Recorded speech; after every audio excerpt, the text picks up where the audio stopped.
오늘 하나님 말씀은 에스라 5장 전장 말씀인데, 전장에서 6장 초반까지 말씀인데 우리 읽는 것은 5장 1절에서 5절까지만 읽습니다. 제 성경은 구약성서 716페이지입니다. 선지자들 곧 선지자 학개와 이또의 손자 스가랴가 이스라엘의 하나님의 이름으로 유다와 예루살렘에 거주하는 유다 사람들에게 예언하였더니, 이에 스엘디알의 아들 스룹바벨과 요사닥의 아들 예수아가 일어나 예루살렘에 있던 하나님의 성전을 다시 건축하기 시작하며 하나님이 선지자들이 함께 있어 그들을 돕더니, 그때 유바라데 강 건너편 총독 다뜨네와 스달보스네와 그들의 동관들이 다 나와 그들에게 이르되, 누가 너에게 명령하여 이 성전을 건축하고 이 성곽을 마치게 하였느냐 하기로, 우리가 이 건축하는 자의 이름을 아뢰었으나 하나님이 다 유다 장로들을 돌보셨으므로 그들이 능히 공사를 막지 못하고 이 일을 다리오에게 아뢰고 그 답장을 오기를 기다렸더라. 아멘.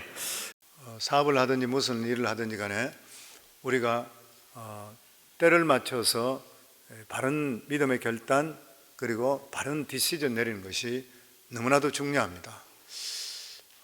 연말을 맞이하면서 저희들이 또다시 새해를 맞이하고 이럴 때에 저희들 자신도 다시 돌아보면서 우리 삶 속에 믿음적으로 올바른 우리가 디시전을 바로 내리고 있는 것인가, 아니면 내 삶 속에서도 바른 결정을 내리는가, 이것은 너무나도 우리 삶의 앞으로의 장래에 굉장히 중요한 그런 일입니다.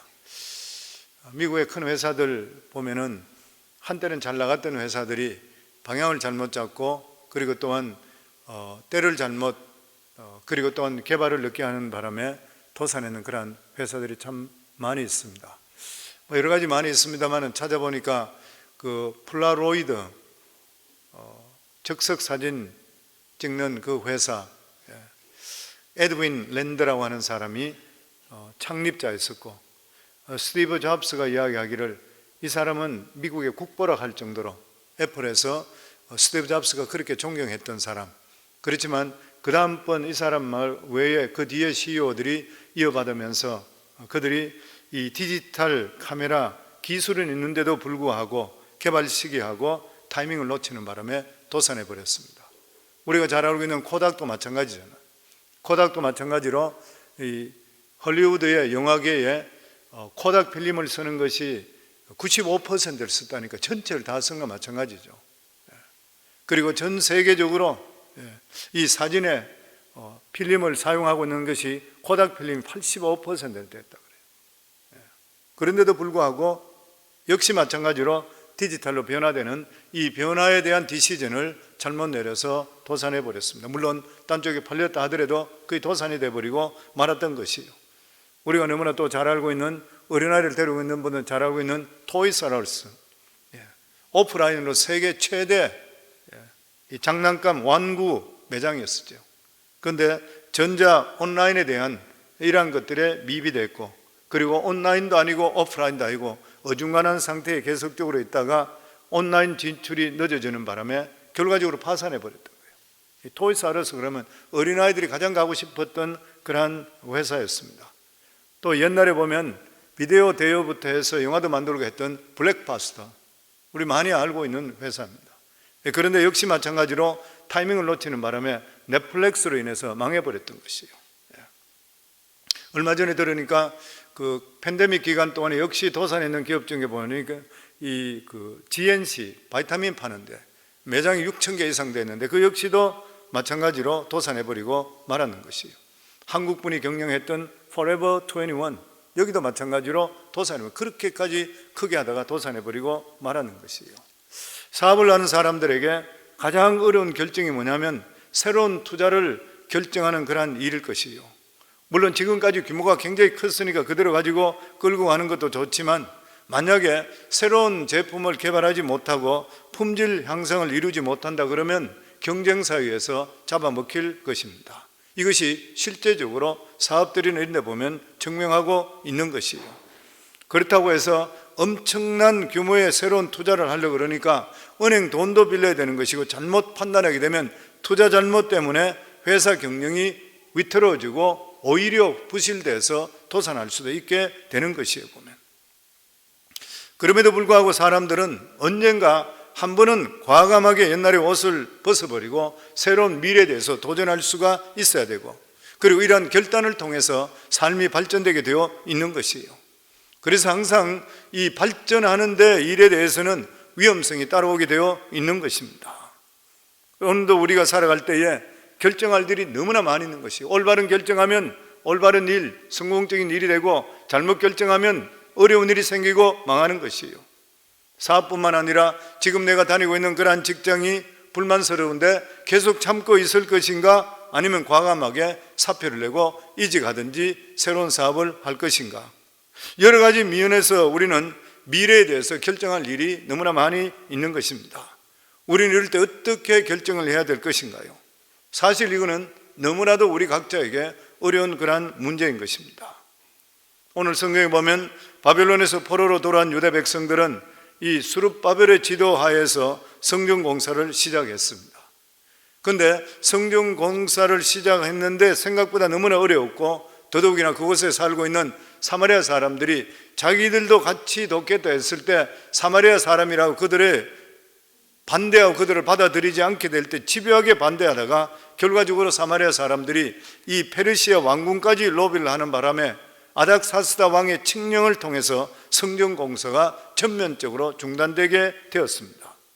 이러한 상태에서 유다 백성들이 무려 16년 동안을 허송세월 했는 것이요, 이 아닥사스다 왕은 고레스 왕의 아들입니다. 이 사람은 캄비에스 2세라 그렇게 부르는 그런 사람입니다.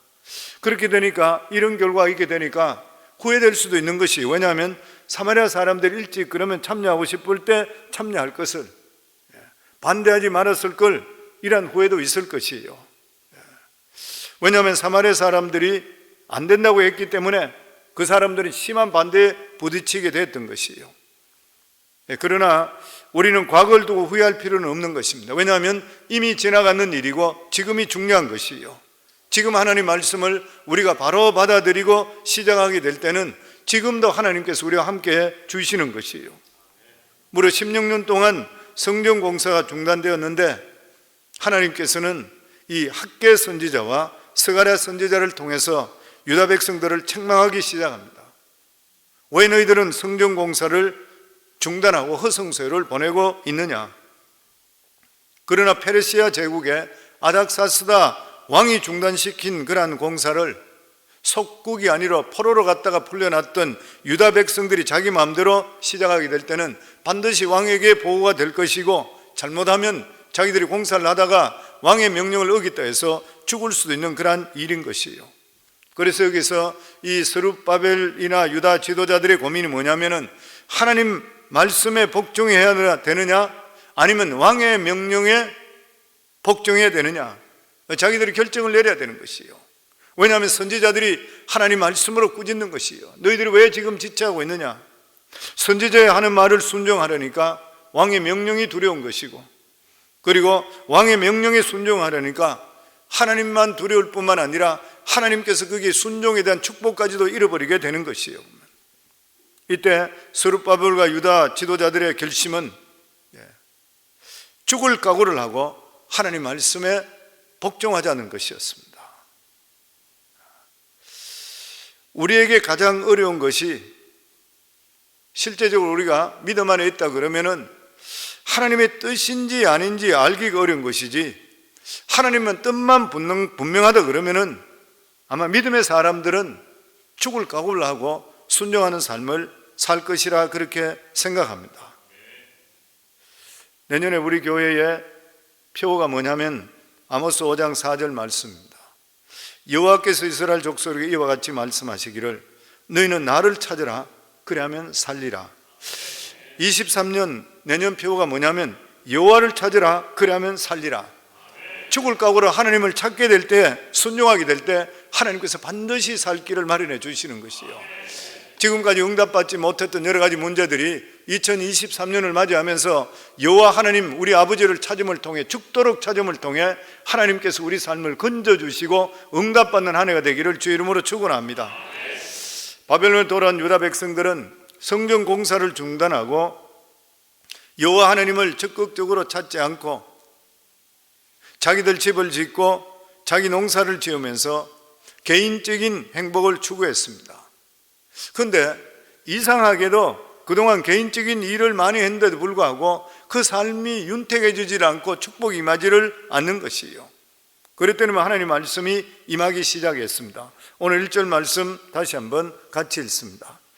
선지자들 곧 선지자 학개와 이또의 손자 스가랴가 이스라엘의 하나님의 이름으로 유다와 예루살렘에 거주하는 유다 사람들에게 예언하였더니, 우선 포로로 돌아온 유다 백성들이 하나님 말씀에 귀를 기울일 수밖에 없었던 그런 이유가 뭐냐면은 성전을 짓지 않고 16년 동안 일을 했는데도 불구하고 수확이 없는 거예요. 삶 속에 축복이 임하지 않습니다. 그래서 그때에 학개와 이또의 손자 스가랴 두 선지자가 예언을 했는데, 학개서 1장 6절에 보면 이 말씀이 있습니다. 학개 선지자가 예언하기를 너희가 많이 뿌릴지라도 수확이 적으며 먹을지라도 배부르지 못하며 마실지라도 흡족하지 못하며 입어도 따뜻하지 못하며 일꾼이 삭을 받아도 그것을 구멍 뚫린 전대에 넣음이 되느니라. 너희가 아무리 열심히 한다 하더라도 지금 남는 게 뭐가 있느냐?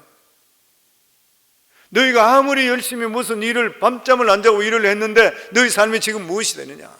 지금 그 말인 거지. 그러니까 너희가 많이 뿌릴지라도 수확이 적으며 열심히 하더라도 버는 게 적고 내가 좋은 것을 골라 먹더라도 배부르지 못하며 마실지라도 흡족하지 못하며 입어도 따뜻하지 못하며 일꾼이 삭을 받아도 그것은 구멍 뚫린 전대에 넣은 같이 다 없어지는 것이에요. 황충과 동록이 틈사 다 없어져 버리는 것이에요. 그러니까 포로에서 도던 유다 백성들은 자기들이 꼭 성전을 지어야 될 필요가 어디 있느냐 이렇게 생각했어요. 왜냐하면 아직 나라가 독립한 것도 아니고 더더욱이나 사람들이 솔로몬 때와 같이 그렇게 많은 사람도 없고 5만 명만 먼저 점에 왔잖아요. 사람도 얼마 되지 않는 그런 사람 가운데 완전히 폐허되어 있는 이러한 것을 자기들이 어떻게 할 수 있느냐? 그런데다가 왕까지 스타바라는 이야기를 들리자마자 잘됐다 생각해서 우선 먹고 살자 해서 자기 일에 대한 열심을 냈던 것이에요. 농사도 짓고 장사도 하고 자식도 키웠어요. 그런데 어떻게 된 일인지 만족할 결과가 자기들이 일어나질 않는 것이고 하나님께 자기들과 함께 한다는 축복을 느끼지를 못했던 것이에요. 그 이유가 무엇입니까? 영적 순서가 잘못됐기 때문인 것이에요. 물론 유다 백성들이 농사 짓고 자기 집 장만하고 이런 게 잘못된 것은 아닌 것이에요. 그럼에도 불구하고 하나님의 백성들은 무슨 일을 하든지 간에 하나님의 일부터 먼저 할 수가 있어야 되고 영적 순서부터 먼저 바로 설 수가 있어야 되는 것이에요. 하나님께서는 이스라엘 백성들이 포로로 돌아와서 성전을 짓기를 원했습니다. 물론 지금까지 성전 없이 그들이 살았어요. 그렇지만 하나님께서 이제 유다 백성들에게 고레스 왕을 통해 자기들이 보내주실 때는 이스라엘에 다시 부흥을 주시기를 원했던 것이에요. 오늘날도 우리 믿는 자들에게 가장 중요한 것이 무엇이에요? 영적 성전 짓는 것입니다. 성전의 벽돌을 기둥 하나하나가 바로 우리 자신들인 것이에요. 그렇게 하려면 세상에 우리가 추구하고 있는 많은 것들을 포기해야 되고 하나님 말씀에 매달려야 될 때가 있는 것이에요. 이때 진정으로 우리가 이런 것들을 포기하면서 하나님 말씀을 붙들게 될 때에 하나님의 복과 부흥이 우리 속에 임하게 되어 있는 것이고 하나님의 주시는 이러한 복은 최고의 복인 것이에요. 스룹바벨이나 유다 지도자들의 두려우면 그들이 만약에 이 공사를 시작하게 된다면 아닥사스다 왕, 페르시아 왕, 이 제국의 페르시아 왕, 만약에 자기들이 다시 재건하게 되면 왕에게 보고됐을 때에 왕이 무슨 이런 짓을 하고 있냐, 명령 잘못됐다 하게 되면 이 스룹바벨과 지도자들은 다 처형될 수밖에 없는 것이에요. 그럼에도 불구하고 이들은 선지자들의 말을 듣고 나서 왕의 지시를 기다리지 않고 하나님 말씀만 믿고 선지자가 말씀했으니까 그 말씀을 믿고 공사를 시작하는 것이에요. 정말 이때 스룹바벨과 이 유다 지도자들은 어려운 결정을 내리는 것이에요. 선지자의 명령을 듣고 왕의 명령을 거역하는 것이에요. 아니면 왕이 허락할 때까지 기다려야 될 것인가? 그런데 그들은 마음의 결단을 하고 나서 목숨을 걸고 공사가 시작됩니다. 우리 2절 말씀입니다. 같이 읽습니다. 이에 스엘디엘의 아들 스룹바벨과 요사닥의 아들 예수아가 일어나 예루살렘에 있던 하나님의 성전을 다시 건축하기 시작하며 하나님의 선지자들이 함께해서 그들을 돕더니 스룹바벨과 유다 지도자들이 왕의 허락 없이 공사를 재개한 결단한 이유가 뭐냐면, 이 선지자들을 통해 다시 한번 깨우침을 받는 것이 뭐냐면, 너희들이 예루살렘에 왔는 목적이 뭐냐면 성전을 짓기 위해서다. 예루살렘에 온 자체가 하나님께서 너희들에게 보내주신 것이라. 그리고 하나님께서 이것을 확실히 우리에게 해주셨다면 이 일은 하나님께 책임져 주시고 방해는 하나님께 막아주신다는 믿음을 그들이 선지자를 통해 갖게 되었던 것이에요. 그래서 어려울 때 교회 지도자들의 올바른 말씀 선포가 너무나도 중요한 것이에요. 그리고 여기서 알아야 될 중요한 것은, 지금까지 하나님께서 우리를 인도해 주셨다고 생각하는 것이에요. 지금까지 하나님께 사랑과 축복으로 우리를 인도해 주셨다면 앞으로도 그렇게 인도해 주실 것을 믿어야 되는 것이에요. 하나님께서는 어제는 우리를 인도하셨다가 오늘은 내팽개치는 그러한 하나님이 결코 아니시라고 하는 것입니다. 더더욱이나 하나님의 성전을 건축하는 그러한 일은 사람에게 물어봐서 허락받을 성질이 아닌 것이에요. 우리가 모두 목숨을 걸고 해야 되는 것이고 우리 삶 속에 너무나도 중요한 그러한 부분인 것입니다. 사도 바울은 부름을 받게 됐을 때에 갈라디아 1장 16절에 보면 혈육과 의논하지 아니하고 그랬습니다. 하나님께서 불러내시고 세상을 구원하려 보내시는 그러한 일은 가족과 친지들의 동의가 있든지 없든지 하고 전혀 성질이 틀리는 것이에요. 하나님의 부르심에 대해서는. 그러나 우리가 새로운 일을 할 때에 그것이 주님이 함께하는 일인지 또 그 일을 통해서 성공할 수 있는 일인지 어떨지는 두려움이 많이 있는 것입니다. 이럴 때 어떤 때는 분명히 변화는 해야 되는데 우리 자신들이 안정되기를 원하고,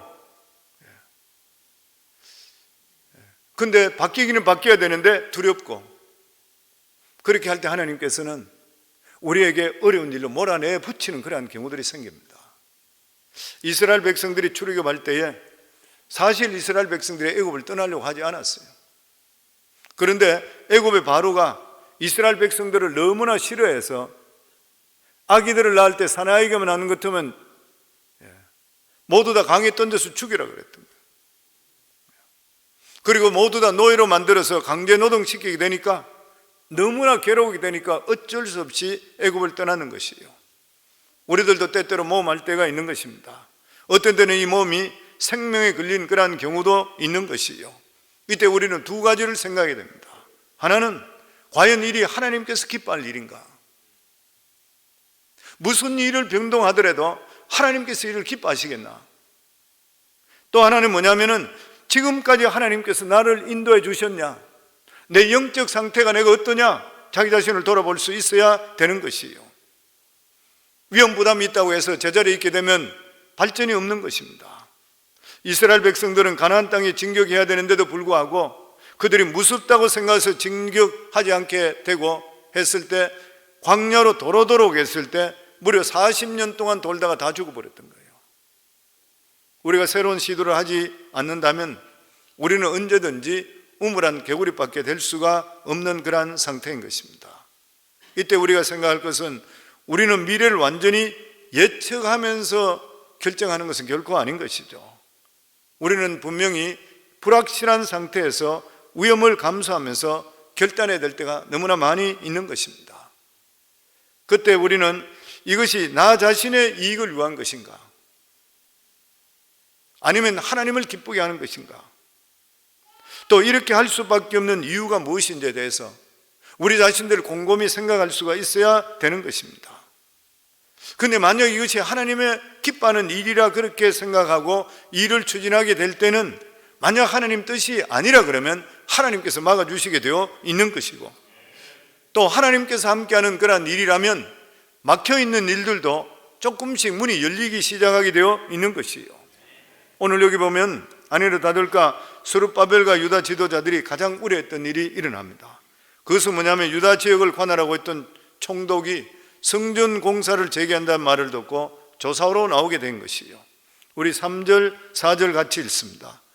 그때 유브라데 강 건너편 총독 닷드네와 스달보스네와 그들의 동관들이 다 나와 그들에게 이르되, 누가 너에게 명령하여 이 성전을 건축하고 이 성곽을 마치게 하였느냐 하기로 우리가 이 건축하는 자의 이름을 아뢰었으나 당장 페르시아가 세운 유브라데 강 서편 총독이 달려와서 누구 명령으로 너 지금 성전을 다시 짓느냐 보고하라 그랬던 거예요. 이때 스룹바벨과 유다 지도자들은 누가 명령을 내린 것이 아니라 하나님께서 말씀하셨기 때문에 시작이 되었다고 공사를 책임지는 사람 리스트를 다 주었습니다. 실제적으로 이 리스트에 올라가 있는 모든 사람들은 아닥사스다 왕이 안 된다는 순간에 처형되는 것이에요. 다 죽는 노예들인데 이거는 아무것도 아닌 것이잖아요 보면. 그러니까 이 사람들은 목숨을 걸고 공사를 시작했던 것입니다. 그런데 여기서 조그마한 희망이 보이기 시작한 것이 뭐냐면은 강서편 총독이 보고서를 내면서 공사를 중단하라 말을 안 했던 것이에요. 너희들이 일단 공사를 중단하라, 연락해보고 오는 대로 다시 내가 너희 이야기했다, 이것이 아니고 연락이 올 때까지 공사하는 것을 그냥 그대로 뒀던 것이에요. 작은 변화입니다. 우리들 삶 속에도 똑같아요. 우리가 기도하고 어떤 일을 추진하는 가운데서 작은 변화가 있을 때, 우리가 성령의 음성을 들을 때도 마찬가지잖아요. 성령의 음성을 들을 때도 우리들에게 어떨 때는 호통을 쳐듯이 하나님께 말씀할 때도 계셔요. 그렇지만 대부분의 말씀은 아주 미세하게 지나갑니다. 아주 작은 말씀을 지나가는, 이것을 캐치하는 사람이 있고 캐치 못하는 사람이 있는 거예요. 그러니까 여기서 아주 작은 변화가 여기 일어나기 시작했는 것이에요. 그래서 5절 말씀 저희들 같이 읽습니다. 하나님이 유다 장로들을 돌보셨으므로 그들이 능히 공사를 막지 못하고 이를 다려하게 아뢰고 그 답장이 오기를 기다렸더니, 하나님이 유다 장로들을 돌보셨으므로 그들이 능히 공사를 막지 못하고 이 일을 다려하게 아뢰고 그 답장이 오기를 기다렸더라. 총독이 와서 조사만 하고 갔지 공사를 중단시키지를 않았던 것이에요. 바로 이것이 이들의 믿음에 대한 하나님의 능력이 그들에게 나타나기를 시작했다는 증거인 것입니다. 사실 스룹바벨과 유다 지도자들이 아닥사스다 왕이 중단시킨 그러한 공사를 자기 마음대로 다시 시작한다는 것은 굉장히 심각하고 위험한 그러한 일일 수도 있는 것이에요. 결국 스룹바벨은 하나님 말씀 따라 했지만 조사위에서 파견된 이들이 하나님 모르는 사람들이에요. 이 사람들이 정치적인 야망 때문에 다른 보고를 만약 하게 되고 꼬투리를 잡는다 그러면 자기들이 앞길이 어떻게 될지를 모르는 것입니다. 그렇기 때문에 우리 믿는 사람들에게 위기 상황이 오고 이렇게 할 때는 믿는 사람의 최고 무기가 뭐냐면은 사실 그대로 하셔야 돼요. 정면 돌파입니다. 정면 돌파요. 스룹바벨은 성전을 짓게 된 이유를 꾸미지 않고 전부 말하는 것이고, 우리가 여기 오게 된 것이 고레스 왕을 통해 우리가 왔는 것이고, 고레스 왕의 조서를 받고 우리가 와서 칙서를 받고 와서 우리가 지금까지 이렇게 하고 있는 일인데 중간에 스탑되는 것이다. 그러면서 사실 그대로 이야기하는 것이에요. 전부 다는. 그게 이 닷든에, 그러니까 서쪽 총독이 와서 보고했는 보고서에 그대로 나타나고 있어요. 우리 6절 말씀 같이 읽습니다.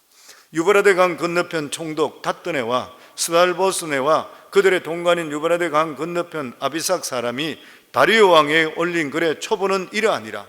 강서쪽 총독 무슨 공사가 어느 정도 진척된지 보고했어요. 닷든에가 성전을 공사하는 것에 가보니까 저는 큰 돌로 세우고, 그리고 또한 벽에 나무를 얹고 부지런히 일을 하고 있어요. 그리고 누구의 명으로 이 공사를 하느냐 했더니만 왕의 명령은 없고 두목 이름들만 자기에게 줬다는 것이에요. 그리고 나 스룹바벨이 했던 설명을 그대로 이야기합니다. 그 11절부터 저희들 같이 14절까지 같이 읽습니다. 그들이 우리에게 대답하여 이르기를 우리는 천지의 하나님의 종이라 예전에 건축되었던 성전을 우리가 다시 건축하노라. 이는 본래 이스라엘의 큰 왕이 건축하여 완공한 것이었으나 우리 조상들이 하늘에 계신 하나님을 노예가 했으므로 하나님이 그들을 갈대아 사람 바벨론 왕 느부갓네살의 손에 넘기심에 그가 이 성전을 헐며 이 백성을 사로잡아 바벨론으로 옮겼더니 바벨론 왕 고레스 원년에 고레스 왕이 조서를 내려 하나님의 이 성전을 다시 건축하게 하고 또 느부갓네살이 예루살렘 하나님의 성전 안에서 금은 그릇을 옮겨다가 바벨론 신당에 두었던 것을 고레스 왕이 그 신당에서 꺼내어 그가 세운 총독 세스바살이라 부른 자에게 내주고, 세스바살이라는 것이 페르시아 이름으로 스룹바벨입니다. 그러니까 이 설명이 뭐냐면 자기들은 원래 천지를 섬기는 하나님의 종이었었는데 옛날에 있었던 전을 다시 짓는다는 거예요. 솔로몬 성전을 다시 짓는 거예요. 무너졌던 성전을 다시 짓는 거예요. 그러면서 뭐라고 이야기하면은 자기들의 과거의 범죄에 대해서 이야기합니다. 즉 자기들이 하나님 말씀의 불순종함을 통해 하나님께 진노하심을 통해 하나님은 바벨론 왕 느부갓네살을 보내서 이 전을 헐고 백성들을 붙들어 갔다는, 잡혀갔다는 것이에요.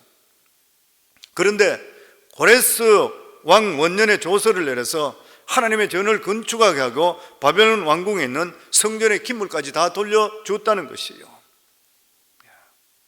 사실 이 이야기는 꿈과 같은 그런 이야기입니다. 이미 세월이 굉장히 많이 흘렀어요. 더더욱이나 자기들이 들을 때 망했으면 그냥 망했는 것이지 하나님께 진노해서 바벨론 왕을 통해서 자기들 망하게 했다 그러고, 더더욱이나 고레스가 성전 이방 왕이, 고레스 왕이 칙령을 내려 성전을 다시 건축하게 되고 기구까지 돌려줬다는 것이죠. 그런데 이 같은 이야기에 총독의 질문은 지금 문서 창고를 뒤져서 이 말이 고레스의 칙서가 있는지 없는지 확인을 해달라는 것이에요. 이것을 그 당시 왕이었던 다리오 왕에게 알아보라는 것이에요. 그러니까 지금 상당히 많은 세월이 흘렀습니다. 이미.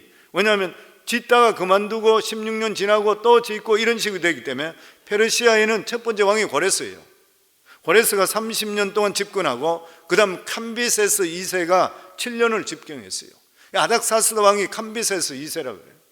그 다음에 6개월 동안 바르리아고 하는 왕이 해서, 이건 이름도 잘 안 나타나는 사람. 그 다음에 그 다음번 왕이 누구냐면 다리오 왕입니다. 다리오 왕인 거 우리가 잘 알고 있잖아요. 다니엘이 사자굴에 들어갔을 때 다니엘을 걱정했던 왕이 다리오 왕이에요. 그리고 나서 다리오 왕 그 다음에 왕이 누구냐면 아하수에로 왕이라고 에스더의 남편입니다. 이제 조금 그게 잡힐 거예요 아마. 이 다리오 왕에게 지금 다리오 왕이 있을 때 지금 편지를 보내는 것이에요. 이 서쪽의 총독이 확인 좀 해달라고, 고레스 칙서가 진짜 있느냐고. 아마 아닥사스다 왕일 때 있다 하더라도 문제가 됐어요. 왜냐하면 그 사람이 스탑시키기 때문에. 근데 처음으로 했던 사람의 서류를 봐달라는 것이에요. 우리도 이 세상에 어떤 일을 하다 보면 꼬이고 꼬일 때가 있습니다. 그럴 때 가장 좋은 방법, 눈 딱 감고 사실대로 말하는 것이에요. 사실대로 말하는 것입니다. 이 세상에 가장 능력 있는 말이 뭐예요? 정직이잖아요. 우리 세상이 그렇습니다. 그러면은 이렇게 할 때에 정직하게 사실대로 이야기하면 사탄의 힘을 잃어버려요. 사람들이 다른 생각을 가지고 사실대로 밝히지 못하게 되면 여기 눈동자같이 커지게 되고 나중에 수습할 수 없는 결과가 생기게 되어 있는 것입니다. 결과는 하나님께 다 맡겨버리고 지금 된 일을 다 이야기해버리는 것이에요. 그때 진실이 가진 힘이 나타나게 될 때는 사탄에 충동하는 것도 없어지게 되어 있는 것입니다.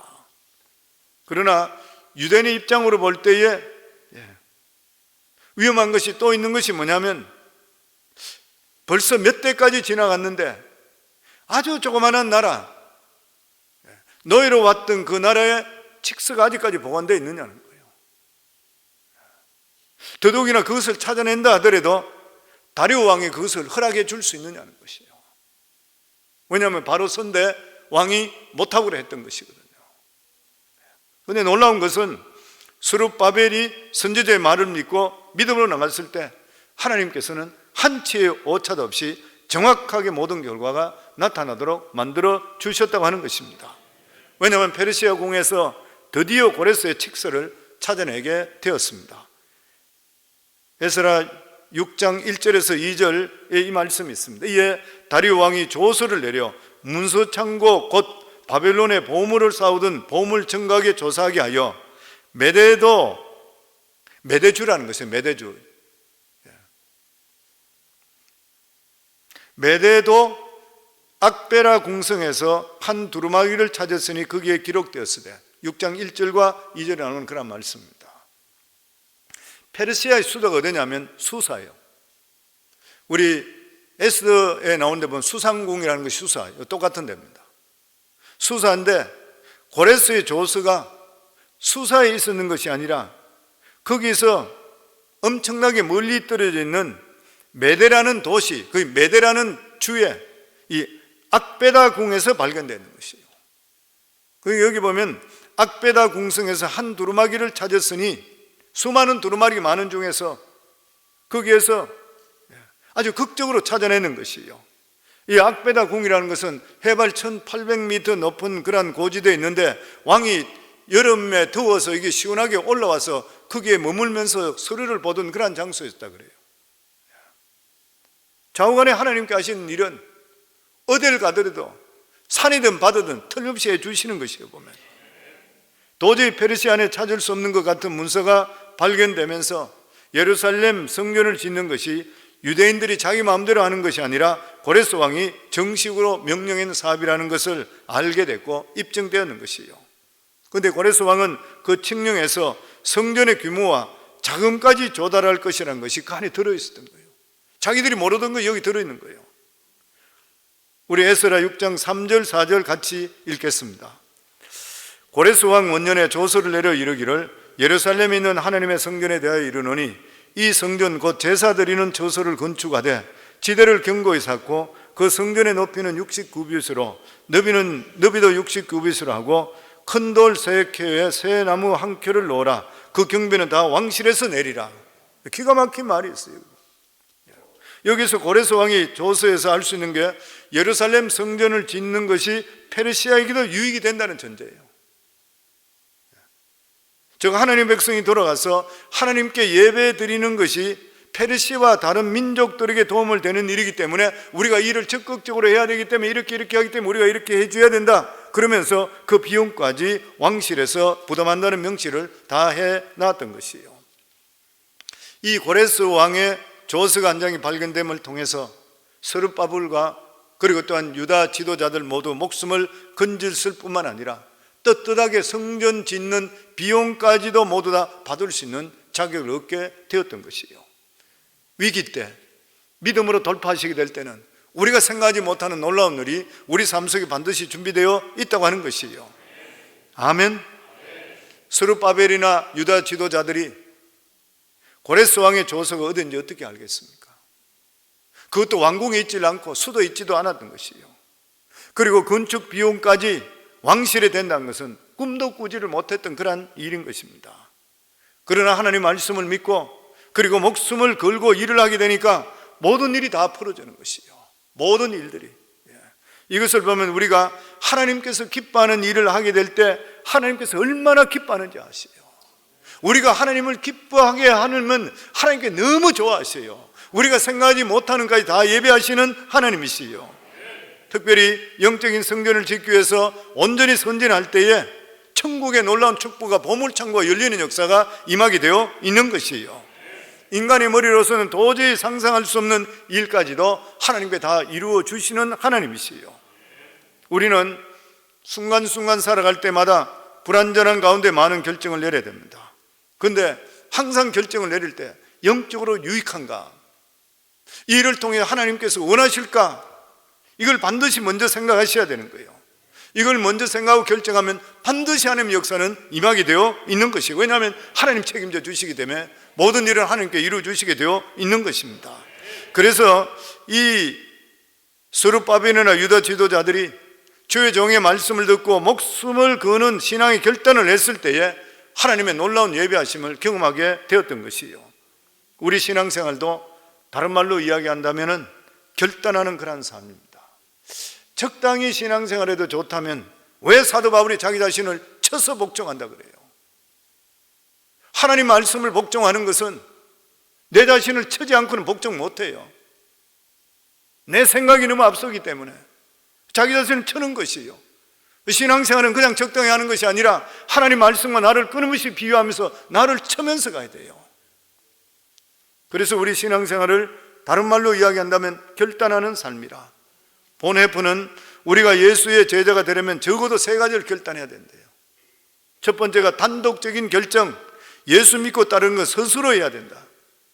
아내나 남편, 자식과 관계없이 내가 예수를 영접해야 돼요. 그리고 두 번째가 용단을 내려야 된다. 신앙의 거추장스러운 것은 버리고 자를 것은 자를 수 있는 용기, 이 결단을 행동으로 옮길 수가 있어야 돼요. 그리고 세 번째가 뭐냐면은 주변을 정리하라 해요. 묶고 있는 것들, 이런 것들을 끊어라. 방해물을 정리해라는 것이요. 그렇지 않으면 길을 가기가 어려워지는 것입니다. 살아가면서 지나친 그러한 미련이나 집착, 기대 같은 것들이 마음속에 갈등을 만들고 불화를 만들기 때문이라 그랬습니다. 결단한다는 것이 무엇이에요? 한쪽을 포기하는 것입니다. 그런데 이 포기는 아무나 할 수 있는 것이 결코 아닌 것이에요. 포기는 하나님에 대한 믿음 없이는 결코 할 수가 없는 것입니다. 그래서 포기하는 것도 연습이 필요하다 그래요. 연습이 필요하다. 먼저 물질부터 포기하는 연습부터 해봐야 되는데, 물질이 가장 적은 것이기 때문에 돈도 줘보고, 장학금도 내보내보고, 성경금도 내보고, 좋은 일을 자꾸 해주면서 내 삶 속에 새로운 삶의 가치를 느껴야 되는 것이요. 그러면 내 속에 하나님이 주시는 그 기쁨을 체험할 수가 있어야 되는 것이요. 대부분의 사람들은 시시하고 별로 중요하지 않는 것은 잘 내어주는데 결정적으로 중요한 것은 잘 내놓지 못할 때가 너무나 많이 있는 것이요. 또 어떤 사람은 주위 사람들에게 밥 사주는 정도까지는 할 수 있는데 정작 해야 될 것은 못 쓰는 경우들이 너무나 많이 있는 것이에요. 보면 살아가면서 포기하는 연습이 되어 있지 않는 그러한 사람들은 정작 포기해야 될 때 포기하지 못하는 경우가 많습니다. 교회도 얼마나 하니까 오는 것이지 포기하고 오는 사람 그렇게 많지 않습니다. 만약에 한 번 예배 드리는 때마다 수천 불씩 손해본다면 그거 포기하고 올 사람이 몇 사람이 있겠습니까? 사업하는 사람은 그렇잖아요. 믿음으로 자기가 주일 성수하고, 내가 믿음 때문에 내가 일찍 문 닫고, 어떨 때는 수요예배 나오고 주일 예배 나올 때 수천 불씩 인간적으로 생각하면 손해봐요. 근데 이런 사람이 과연 몇이나 있는 것이에요. 나에게 가장 중요하다 생각하는 것, 가장 좋다고 생각하는 것, 이런 것부터 우리 삶 속에 믿음하고 어게인스트 될 때는 포기할 수가 있어야 되는 것이에요. 어려운 일인 것이죠. 그렇지만 한번 포기하면 우리 속에 자유가 주어집니다. 아멘. 나를 붙들고 있는 물질에 대한 애착, 여러 가지 애착, 이런 데서 해방되기 시작하는 것이에요. 하나님은 믿음 때문에 결단하고 포기한 자를 축복하십니다. 믿음의 사람 중에 스탠리 템이라는 사람이 있습니다. 플라스틱 회사 사장인 것이요. 1970년도 후반에 부도를 맞아서 완전히 파산했습니다. 그는 원래 어릴 때부터 교회에 열심히 다녔던 그러한 사람이요. 장성에서 교회 집사까지 된데도 불구하고 그는 신앙생활을 옳게 하지 않았습니다. 파산하고 나서 거기 했는 말이 뭐냐면, 나는 여태까지 교회 다녀도 형식으로 다녔다. 돈이 나의 하나님이었었고 돈이 나의 주인이었었고 교회는 형식적으로 왔다 갔다. 그래서 교회 나가면서 11조도 드리지 아니하고 헌물도 드리지 아니하고 성경 헌금도 내지 않고 그저 교회 형식적으로 왔다 갔다 했다, 자기 자신이 자백했습니다. 그래서 그는 하나님께 회개하며 새벽기도 나가 하나님께 부르짖습니다. 하나님, 한 번만 저에게 기회를 더 주세요. 한 번만 저에게 더 주세요. 그러면 제 수입의 50%를 하나님께 드리겠습니다. 다시는 하나님보다 돈을 사랑하지 않겠습니다. 10분의 1만 드리더라도 11조 믿음 있다 그러는데 10분의 1을 하나님께 드리겠다고 하나님께 간절히 기도하는 거예요. 얼마 뒤 그는 하나님의 은혜로 재개하게 됩니다. 그는 약속대로 10분의 1을 하나님께 드리기 시작했는데 온 가족들이 반대해요. 회사 직원까지 반대, 친구들까지 반대. 이제 겨우 네가 살아나는데 이래서는 사업 못한다. 수입의 10분의 1을 하나님께 드리고 어떻게 사업하겠느냐? 그렇지만 그는 단호했습니다. 나는 돈을 사랑하다가 망한 사람이다. 이제 하나님을 사랑하고 하나님을 섬기기 위해서, 하나님을 섬기고 살기 때문에 다시는 돈의 탐욕에 들지 않기 위해서 나는 10분의 5를 드린다. 그런데도 불구하고 그는 하는 일들마다 복이 넘쳤습니다. 나중에 크리스찬 사업가로 아주 성공했는 사람이에요. 성령 믿음 때문에 포기하면 자유를 낳습니다. 포기함으로 하나님을 발견하게 되어 있는 것이에요. 우리 교회 나오는 성도님 중에 보면 30년 동안 내내 주일을 오픈했는 그런 분이 계십니다. 그는 그렇게 이야기했습니다. 주일날 항상 교회 일찍 와서 예배 드리자마자 끝나자마자 불이 나게 직장으로 사업터로 간대요. 그리고 사업을 운영했습니다. 그러니까 교회 와서 설교 듣고 내용이 어떤지 묵상하고 이런 것도 없이 그냥 교회 왔으니까, 그리고 교회에 뭐 필요한 것들 대주고 이런 것들을 많이 했대. 돈을 잘 버니까. 자기 삶 속에 기쁨이 없는 거예요. 그날 설교자의 목회가 말씀이 어떤 건지 기억하지도 못했던 거예요. 근데 그분은 우리 교회 와서 신앙생활하다 얼마 다니지 않으면서 30년 동안 닫지 못했던 주일날 문을 닫았습니다. 주일날 매상이 최고로 많이 오른 날이래요. 문을 닫았어요. 직원들이 깜짝 놀라는 거예요. 그리고 교회 와서 끝나고 나서 목장 모임을 같이 모이며 하나님 말씀을 같이 목장 교재로 나오는 걸 가지고 묵상하면서 이야기를 나누게 되니까 너무너무나 좋다고 하는 것이에요. 그러면서 이것이 나에게 정말 신앙생활이구나, 하루하루가 기뻐지고, 뿐만 아니라 주일을 문 닫았는데도 불구하고 일주일 매상을 따질 때는 오히려 매상이 더 오르고 있다고 하는 것이에요. 그러면서 하는 말이, 그리 아니할지라도 절대로 이제는 주일 성수하고 하나님 위주로 먼저 살겠다고 그렇게 이야기했어요. 그러면서 하나님께서 때가 될 때 은혜를 주시고 좋은 교회, 또 좋은 믿음의 사람들, 좋은 목회자 만남을 통해서 내 자신의 삶 속에 완전한 자유함이 왔다고 그랬어요. 우리도 시간이 지난데도 불구하고 풀리지 않는 어려운 일이 생겼을 때 우리가 알아야 될 것이 뭐냐면, 네가 지금 마지막으로 붙들고 있는 욕심이 무엇이냐, 네가 지금 내려놓지 못하고 있는 것이 무엇이냐, 이 문제가 해결되지 않고는 온전한 응답 받을 수가 없는 것입니다. 사랑하는 귀한 성도님들, 하나님께서 우리 삶 속에 가장 기뻐하는 것이 뭐냐면 믿음 때문에 포기하고 믿음 때문에 손해보는 것이에요. 그러면 하나님께서 30배, 60배, 100배로 물질에 관계되는 것뿐만 아니라 그것은 부수적으로 오더라도 내 마음속에 하나님께 주시는 자유와 평강이 넘치고 정말 기쁨이 넘치는 복된 삶을 살아가게 될 줄을 믿습니다. 저는 수요예배 나오신 모든 분들이 이러한 믿음의 결단을 통해서 하나님의 주시는 진정한 믿음의 축복 그리고 자유를 누릴 수 있기를 주의 이름으로 축원합니다.